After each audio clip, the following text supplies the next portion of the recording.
Alhamdulillah alladzi arsala rasulahu bil huda wa dinil haq liyudhhirahu 'alad dini kullih wa kafa billahi syahida. Asyhadu an la ilaha illallah wahdahu la syarikalah wa asyhadu anna Muhammadan abduhu wa rasuluh alladzi la nabiyya ba'da.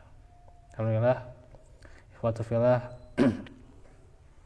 kita lanjutkan kembali dari penjelasan syarah kitab tauhid, di mana kita di dalil yang ketiga.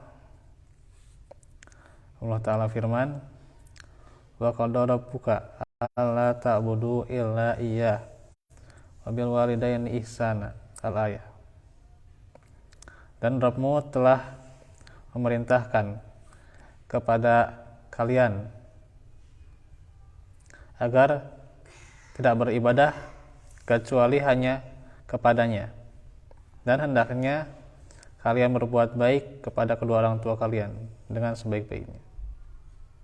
Surah Al-Isra ayat 23. Di sini ada kata qada. Kata qada itu memerintahkan dan mewasiatkan.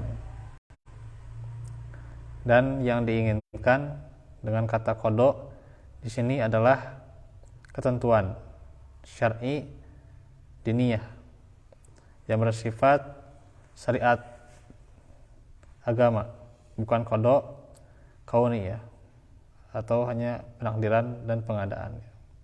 Artinya di sini syariat yang jelas tentang tauhid dan juga berbakti pada orang tua.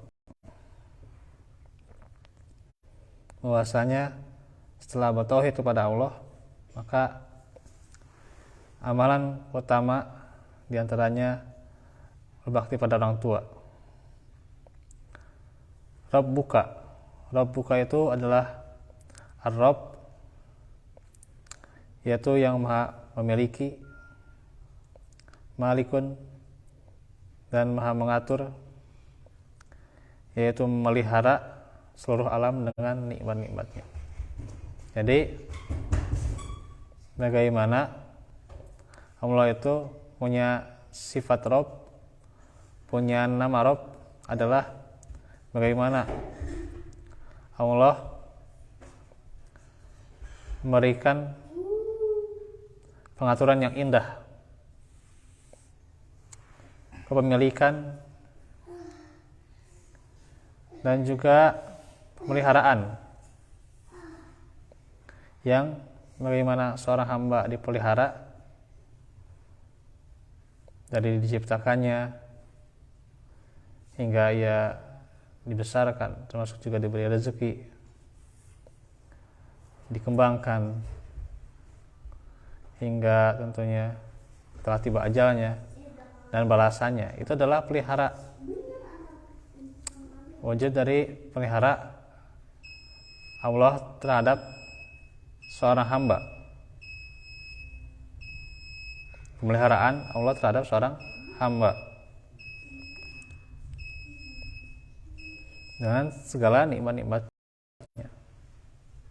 Allah ta'budu illa iyyah, itu janganlah kalian beribadah kecuali hanya kepadanya. Maknanya bahwa hendaknya kalian hanya beribadah kepadanya dan tidak menyembah selainnya. Jadi inilah bagaimana tauhid, yaitu wabil walidaini ihsana, dan berbuat baiklah kalian kepada orang tua, bermakna bahwa Allah memerintahkan agar kalian berbuat baik pada orang tua sebagaimana Allah memerintahkan kalian untuk beribadah. Jadi tinggi ya, bagaimana amalan berbuat baik kepada orang tua. Karena itu bagaimana tingginya sampai diletakkan dalam ayat ini adalah setelah mentauhidkan Allah.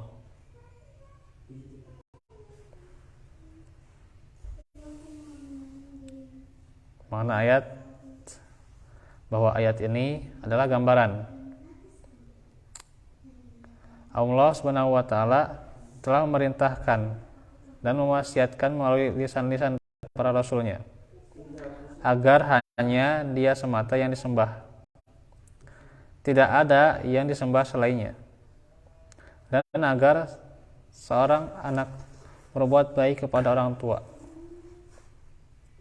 melalui ucapan atau perbuatan serta tidak berbuat jelek kepada orang tuanya, karena kedua orang tuanya lah yang telah memelihara, telah melahirkan dan telah mendidiknya ketika masih kecil, dan dari lemah sampai dia menjadi kuat dan dewasa. Jadi kita telah dididik orang tua ya, dengan didikan mereka, maka kewajiban kita untuk berbakti. Hubungan antara ayat dan bab bahwasanya tauhid adalah hak yang paling ditekankan dan kewajiban yang paling kuat, karena dalam ayat ini Allah mengawali dengan perkara tauhid dulu ya. Dan Allah tidaklah memulai dengan sesuatu kecuali dengan perkara yang paling penting, yaitu apa? Tauhid ya. Kemudian perkara penting yang lainnya. Nah, ada faedah ayat bahwasanya tauhid adalah kewajiban yang pertama kali Allah perintahkan, juga merupakan hak-hak wajib yang pertama, yaitu wajib atas hamba. Yang selanjutnya kandungan kalimat la ilaha illallah ya, ini juga diulang kembali berupa peniadaan dan penetapan yang padanya terdapat dalil yang menunjukkan bahwa tauhid akan tegak kecuali dibangun di atas nafi dan isbat ya, atau meniadakan peribadahan kepada selain Allah dan menetapkan ibadah hanya kepada Allah saja. Itu sudah dijelaskan ya. Dan juga besarnya hak orang tua, bahwa Allah mengikutkan hak kedua orang tua tersebut kepada haknya, dan hak tersebut datang pada tingkatan kedua. Insyaallah ya, betapa besarnya hak orang tua. Yang keempat, kewajiban berbuat baik kepada kedua orang tua dengan segala jenis kebaikan, sebab Allah tidak mengkhususkan satu jenis kebaikan tanpa yang lainnya. Dan kelima, keharaman durhaka terhadap kedua orang tua. Ini ada sebuah hadis ya, dari Abu Bakrah radhiyallahu anhu. Beliau berkata, Rasulullah SAW bertanya sebanyak 3 kali ya, ala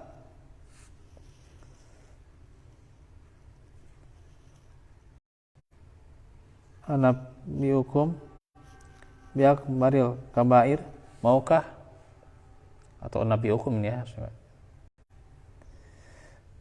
ala anabiyukum biakbaril kabair, maukah aku memberitahukan kalian tentang dosa yang terbesar? Para sahabat menjawab, tentu wahai Rasulullah. Karena Rasulullah sabda, yaitu diantaranya al-isyraku billah wa uququl walidain, yaitu dosa besar yang terbesar itu adalah menyekutukan Allah dan durhaka terhadap orang tua. Kemudian Rasulullah duduk tegak, yang sebelumnya beliau bersandar dan bersabda, ala qauluz zur, ketahuilah yang ketiga adalah ucapan dusta. Jadi ini dosa terbesar ya. Yang pertama syirik, kedua durhaka terhadap orang tua, ketiga berdusta. Iya. Dan terus beliau mengulangi sampai kami berkata bahwa seandainya beliau segera diam.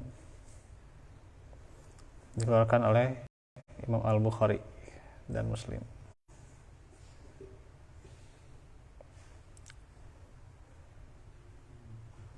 Nah itu nantinya yang keempat itu adalah keterangan bagaimana. Bukhari itu sejaman Kanjeng Nabi gitu. Enggak, Bukhari mah jauh dari zaman Kanjeng Nabi mah. Dari meninggalnya Nabi ke Imam Bukhari sekitar 200 tahunan, jauh. Jauh. Saya kira sejaman. Ya nggak bisa, nggak mungkin. Nggak mungkin Bukhari sejaman dengan Nabi. Tapi Imam Bukhari itu dari segi riwayat dan juga sanad itu semuanya bisa diterima, dan Bukhari itu yang pertama ya, karena kesohihannya gitu ya. Yang pertama dirujuk gitu ya.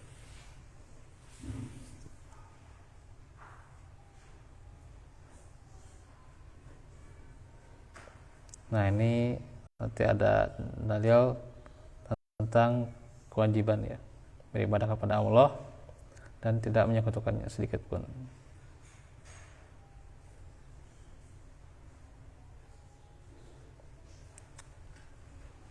Surat An-Nisa ayat 36 ya.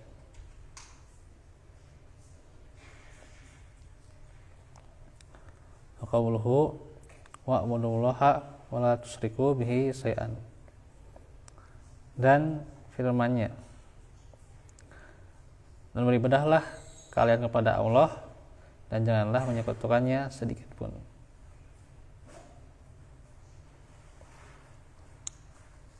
Yaitu la tusyriku ya. Berarti tinggalkanlah kesyirikan, yaitu menyamakan selain Allah dengan Allah ya, pada hal-hal yang menjadi kekhususan Allah ya. Jadi kesyirikan itu bukan hanya menyembah selain Allah ya, tapi bagaimana dia menyamakan pada selain Allah dengan Allah gitu. Syirik kalbu maksudnya. Hah? Syirik kalbu. Syirik apa? Nah yang model kalau kita nggak usaha kita nggak akan makan gitu. Oh itu mah itu kan sebenarnya apa, nggak usah makan nanti dikasih nikmat oleh Allah gitu, maksudnya gimana? Nggak usah nyari gitu. Itu mah persepsi yang salah tentang itu, tentang zuhud. Jadi seorang niat zuhud tapi nggak mau cari nafkah gitu ya, nggak yakin nanti Allah akan mencukupinya ya. Itu mah betul Allah akan mencukupinya, tapi kan caranya yang salah. Itu kan itu yang membuat pemahamannya tidak benar.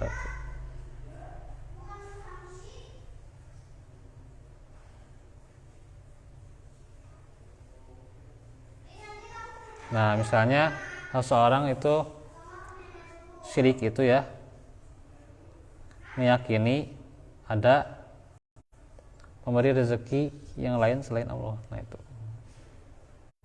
baik itu misalnya dari apa yang ia sembah ya, dari pepohonan, dari batu atau apa itu ya. Iya. Bahkan ketika misalnya hatinya atau memang ya apa, jasadnya tidak menyembah tapi hatinya kecenderungan, nah itu ya kecenderungan pada selain Allah bahwa bisa memberikan rezeki, nah itu juga termasuk ya. Nanti kita akan terangkan ya, yang ini secara jelasnya ya. Wafikum walafuminkum Rabbana atina fid dunya hasanah fil akhirati hasanah wa qina adzabannar. Rabbana atina min ladunka rahmah wa hayyi lana min amrina rashada. Rabbana hab lana min azwajina wa dhurriyyatina qurrata a'yun waj'alna lil muttaqina imama. Subhanaka wa bihamdika asyhadu an la ilaha illa anta astaghfiruka wa atubu ilaik. Alhamdulillahirabbil alamin. Wassalamualaikum warahmatullahi wabarakatuh.